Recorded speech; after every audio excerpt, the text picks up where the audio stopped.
Gate എന്ന് പറയുന്നത് ഒരിക്കലും ഒരു യൂണിവേഴ്സിറ്റി എക്സാമിനേഷൻ പോലെ ഒരു തിയററ്റിക്കൽ ആയിട്ടുള്ള എക്സാം അല്ല. അത് എന്താണ്? അപ്പോൾ ഈ ഗേറ്റിനെ കുറിച്ച് എല്ലാവരും ചിന്തിക്കുന്ന ആദ്യത്തെ കാര്യം ഇത് ജസ്റ്റ് എംടെക്കിന് വേണ്ടിയിട്ടുള്ള ഒരു കോഴ്സ് ആണെന്നാണ്. നമ്മൾ നെറ്റൊക്കെ പറയും പോലെ അങ്ങനെയല്ല. ഇത് നെറ്റ് JRF പോലെ അല്ല. ഗേറ്റ് എന്ന് പറയുന്നത് ഒരുപാട് സാധ്യതകളുള്ള, അതായത് നിങ്ങൾക്ക് എന്ത് ചെയ്യാൻ പറ്റും. ഹായ് ഓൾ, എല്ലാവർക്കും ഒരിക്കൽ കൂടി എൻട്രിയിലേക്ക് സ്വാഗതം. അപ്പോൾ എല്ലാവരും ഗേറ്റ് 2024 എക്സാം കുറച്ച് പേരൊക്കെ നന്നായിട്ട് എഴുതിയിട്ടുണ്ടാവും, കുറച്ച് പേരൊക്കെ സ്ട്രഗിൾ ചെയ്തിട്ടായിരിക്കും ഈ എക്സാം കംപ്ലീറ്റ് ചെയ്തിട്ടുണ്ടാവുക. അത്തരത്തിലുള്ള എല്ലാ ആളുകളും എന്ത് ചെയ്യുക, നിങ്ങൾ ഈ വീഡിയോ കാണുക. അതേപോലെ തന്നെ 2025 ഫൈനൽ ഇയേഴ്സ് ആയിട്ട് വരാൻ പോകുന്ന ആളുകൾ, പാസ് ഔട്ട് ആകാൻ പോകുന്ന, നെക്സ്റ്റ് ഇയറിൽ പാസ് ഔട്ട് ആകാൻ പോകുന്ന ആളുകൾക്കും ഈ വീഡിയോ പൂർണ്ണമായിട്ട് യൂസ്ഫുൾ ആയിട്ടിരിക്കും. ഓക്കെ, സോ 2025 ഗേറ്റ് എന്ന് പറയുന്നത് അതൊരു എന്താ പറയുക, നിങ്ങളുടെ ഒരു മൈൽ സ്റ്റോൺ ആക്കി വെക്കുക, അല്ലെങ്കിൽ നിങ്ങളൊരു ടാർഗറ്റ് ആക്കി സെറ്റ് ചെയ്ത് വെക്കുക. കാരണം അങ്ങനെ സെറ്റ് ചെയ്ത് വെക്കുന്നത് കൊണ്ട് നമുക്ക് ഒരുപാട് ബെനിഫിറ്റ്സുകളുണ്ട്. ഗേറ്റിനെ കുറിച്ച് പലരും ചിന്തിക്കുന്നത്, ഒന്നാമത്തെ അതിൻ്റെ ഒരു എന്താ പറയുക, ഗേറ്റിനെ കുറിച്ചുള്ള ചിന്ത എന്ന് പറഞ്ഞാൽ ഇത് ക്ലാസ്സിലെ ടോപ്പേഴ്സിനെ കൊണ്ട് മാത്രം കഴിയുന്ന ഒരു എക്സാം ആണ് എന്നുള്ള ചിന്താഗതിയാണ്. അതാദ്യമേ മാറ്റി വെച്ചേക്കുക. ഗേറ്റ് എന്ന് പറയുന്നത് ഒരിക്കലും ഒരു യൂണിവേഴ്സിറ്റി എക്സാമിനേഷൻ പോലെ ഒരു തിയററ്റിക്കൽ ആയിട്ടുള്ള എക്സാം അല്ല. അത് എന്താണ്? അതൊരു കൃത്യമായിട്ടുള്ള ഒബ്ജക്റ്റീവ് എക്സാമിനേഷൻ ആണ് എന്നുള്ളത് കൊണ്ട് തന്നെ ഡിഫറെൻറ്റ് അപ്രോച്ചോട് കൂടി വരുന്ന ആളുകൾക്ക് മാത്രമാണ് ഗേറ്റ് എന്ത് ചെയ്യാൻ പറ്റുക, ക്രാക്ക് ചെയ്യാൻ പറ്റുക. ഒരു ആവറേജ് സ്റ്റുഡൻ്റ് ആയിക്കോട്ടെ, എബോവ് ആവറേജ് സ്റ്റുഡൻ്റ് ആയിക്കോട്ടെ, ഏത് ടൈപ്പ് ഓഫ് കാറ്റഗറിയിലുള്ള സ്റ്റുഡൻസ് ആണെങ്കിലും, ബിലോ ആവറേജ് സ്റ്റുഡൻ്റ് ആണെങ്കിൽ പോലും കൃത്യമായിട്ട് പ്രാക്ടീസ് ചെയ്യുകയാണെങ്കിൽ ഗേറ്റ് എന്ന് പറയുന്നത് ക്രാക്ക് ചെയ്യാൻ പറ്റുന്ന ഒരു എക്സാം തന്നെയാണ്. സോ ഗേറ്റിനെ കുറിച്ച് നമ്മൾ പറയുന്ന സമയത്ത് 3 ചോദ്യങ്ങളായിരിക്കും മിക്കവാറും നമുക്ക് വരാൻ സാധ്യതയുള്ളത്. When, where, why. ഈ 3 ചോദ്യങ്ങൾ. ഒന്നാമത്തേത്, ഗേറ്റിൻ്റെ പ്രിപ്പറേഷൻ സ്റ്റാർട്ട് ചെയ്യേണ്ടത് ഏത് സമയത്താണ്? ഒന്ന് ആലോചിച്ച് നോക്കി. ഗേറ്റ് എന്ന് പറയുന്ന എക്സാം ഒരിക്കലും നിങ്ങൾ ചിന്തിക്കുന്നത് പോലെ ഒരു ഈസി വാക്ക് ഓവർ ഗെയിം അല്ല. ആ എക്സാം എന്ന് പറയുന്നത് ഇന്ത്യയിൽ ഏറ്റവും അധികം ആളുകൾ കോമ്പീറ്റ് ചെയ്യുന്ന, എണ്ണം കൊണ്ടല്ല ഞാൻ പറയുന്നത്, നമ്പർ ഓഫ് കാൻഡിഡേറ്റ്സ് നോക്കുകയാണെങ്കിൽ RRB JEയുടെയോ അല്ലെങ്കിൽ SSC JEയുടെയോ ഒന്നും അത്ര ആളുകളൊന്നും ഇതിൽ വരില്ല. പക്ഷേ കോമ്പറ്റീഷൻ വളരെ ഹൈ ആയിട്ടുള്ള ഒരു എക്സാം തന്നെയാണ്, അതിലൊന്നും യാതൊരു സംശയമില്ല. ഗേറ്റ് എന്ന് പറയുന്നത് ഒരു എഞ്ചിനീയറിംഗ് ഗ്രാജുവേറ്റ്സിന് കിട്ടാവുന്ന ഏറ്റവും നല്ല ജോബ്. എഞ്ചിനീയറിംഗ് ഗ്രാജുവേറ്റ് എൻട്രി ആയിട്ട് നിങ്ങൾക്ക്, ഗ്രാജുവേറ്റ് ഓഫീസറായിട്ട് നിങ്ങൾക്ക് നല്ല പോസ്റ്റിലായിരിക്കും ജോബ് കിട്ടാൻ പോവുക.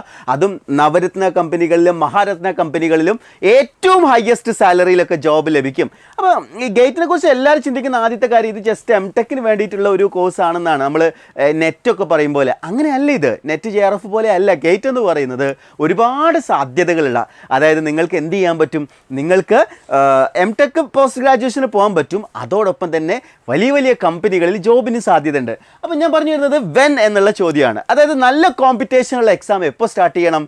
എത്രത്തോളം നേരത്തെ സ്റ്റാർട്ട് ചെയ്യുന്നോ അത്രത്തോളം നമ്മുടെ വിജയ സാധ്യത വർദ്ധിക്കും എന്നുള്ളതാണ് ഗേറ്റിൻ്റെ ഏറ്റവും വലിയ പ്രത്യേകത. എത്ര നേരത്തെ, ഏതൊരു കോമ്പറ്റേറ്റീവ് എക്സാമിനും അത് തന്നെയാണ് സ്ട്രാറ്റജി. ഇവിടെ കുറച്ചുകൂടി ഇമ്പോർട്ടൻ്റ് ആണെന്ന് പറയാൻ കാരണം ഗേറ്റ് എന്ന് പറയുന്നത് നല്ല കോമ്പറ്റീഷനുള്ള എക്സാം ആയതുകൊണ്ടാണ്. രണ്ടാമത്തെ കാര്യം, എവിടെ നിന്ന് ഗേറ്റ് കോച്ചിങ്ങിന് പോകും എന്നുള്ള ഒരു സംശയം. ഒരുപാട് പ്ലാറ്റ്ഫോമുകൾ നിങ്ങളുടെ മുന്നിൽ അവൈലബിൾ ആണല്ലേ. ഓഫ്ലൈൻ സെൻറ്റേഴ്സ് ഉണ്ട്, ഓൺലൈൻ സെൻറ്റേഴ്സ് ഉണ്ട്.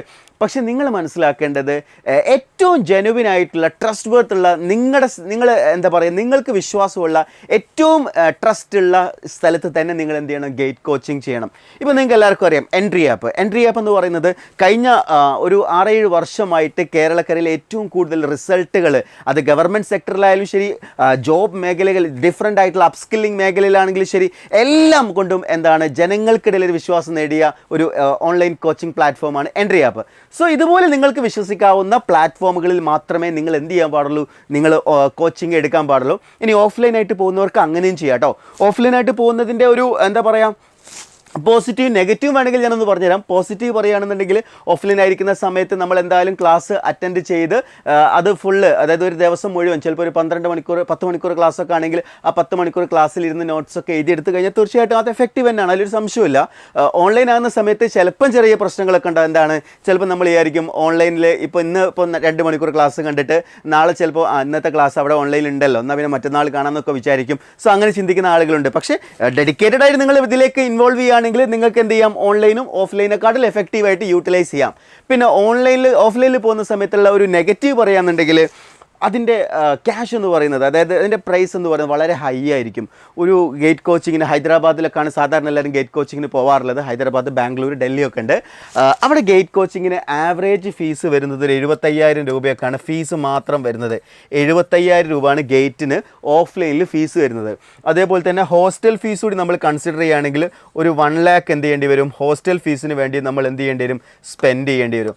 അപ്പോൾ അങ്ങനെ നോക്കുമ്പോൾ പിന്നെ നമ്മൾ ട്രാവൽ എക്സ്പെൻസ്, മറ്റ് എക്സ്പെൻസുകളൊക്കെ നോക്കുമ്പോൾ ഒരു 2 ലക്ഷം രൂപയെങ്കിലും നമ്മൾ ഗേറ്റിന് വേണ്ടിയിട്ട് എന്ത് ചെയ്യേണ്ടി വരും, പുറത്ത് പോവുകയാണെങ്കിൽ സ്പെൻഡ് ചെയ്യേണ്ടി വരും. എന്നാൽ എൻട്രി ആപ്പിൽ ഏറ്റവും അഫോർഡബിൾ ആയിട്ടുള്ള പ്രൈസിൽ ഇതിൻ്റെ ഈ ഒരു പ്രൈസിങ്ങിൻ്റെ ഒരു ചെറിയ പെർസെൻറ്റേജ് മാത്രമേ വരൂ എന്ന് മാത്രമല്ല, നമ്മുടെ ഫാക്കൽറ്റീസ് എന്ന് പറയുന്നത് ഞാൻ നേരത്തെ പറഞ്ഞ പോലെ കേരളത്തിലെ ഏറ്റവും മികച്ച ലേണിംഗ് പ്ലാറ്റ്ഫോമിൽ ഒന്നായിട്ടുള്ള എൻട്രി ആപ്പിലെ ഫാക്കൽറ്റീസ് എന്ന് പറയുന്നത് ഹൈദരാബാദിൽ നിന്നൊക്കെ വന്നിട്ടുള്ള ടോപ്പ് ഫാക്കൽറ്റീസാണ്.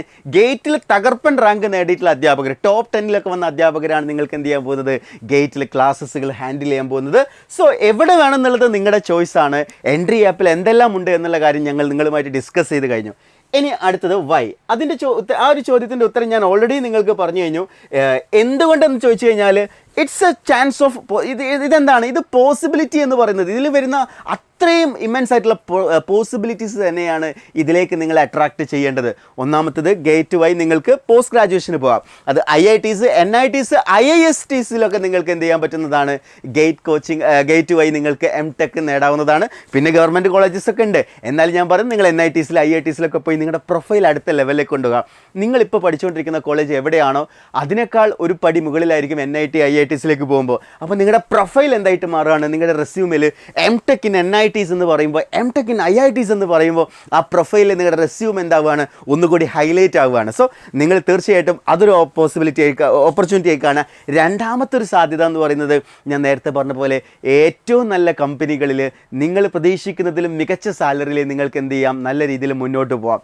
ഇനി എനിക്ക് ഡിസ്കസ് ചെയ്യാനുള്ളത് നമ്മുടെ എൻട്രിയുടെ ഗോൾഡ് ബാച്ചിനെ കുറിച്ചാണ്.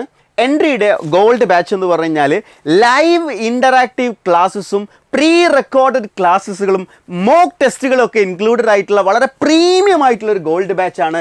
നമ്മുടെ ഈ ഗോൾഡ് ബാച്ച് സ്റ്റാർട്ട് ചെയ്യാൻ പോകുന്നത് February 21 നമ്മൾ എന്ത് ചെയ്യുന്നത്, ഗോൾഡ് ബാച്ച് സ്റ്റാർട്ട് ചെയ്യുന്നത്. ഗോൾഡ് ബാച്ച് സ്റ്റാർട്ട് ചെയ്തതിന് ശേഷം ക്ലാസ്സസ് വരുന്നുണ്ടാവുക. ആദ്യം നിങ്ങൾക്ക് അതിൻ്റെ ഇൻട്രൊഡക്ഷൻ ക്ലാസ്സും അതേപോലെ തന്നെ സ്റ്റഡി പ്ലാനും ഒക്കെ ആയിരിക്കും ഈ 21 മുതൽ 30 വരെ വരിക. 1 മുതലായിരിക്കും നിങ്ങൾക്ക് എന്ത് ചെയ്യുക, വീഡിയോ ക്ലാസ്സസുകൾ ലഭിക്കുന്നുണ്ടാവുക. നോട്ട്സ്, അതേപോലെ തന്നെ പ്രീവിയസ് ഇയർ ക്വസ്റ്റ്യൻസ്, MCQs ഒക്കെ നിങ്ങൾക്ക് ഇവിടെ അവൈലബിൾ ആയിരിക്കും. സോ ഏറ്റവും ട്രസ്റ്റ് വർത്ത് ആയിട്ടുള്ള ഒരു ആപ്ലിക്കേഷനിൽ നിന്നുകൊണ്ട് നെക്സ്റ്റ് 1 year ഡെഡിക്കേറ്റഡ് ആയിട്ട് പഠിക്കാൻ തയ്യാറാകുന്ന ഉദ്യോഗാർത്ഥികളെ നമ്മൾ എൻട്രിയുടെ ഗേറ്റ് ഗോൾഡ് ബാച്ചിലേക്ക് ഞാൻ ഇൻവൈറ്റ് ചെയ്യാണ്. So that's all for today. Wish you all the best. Thank you.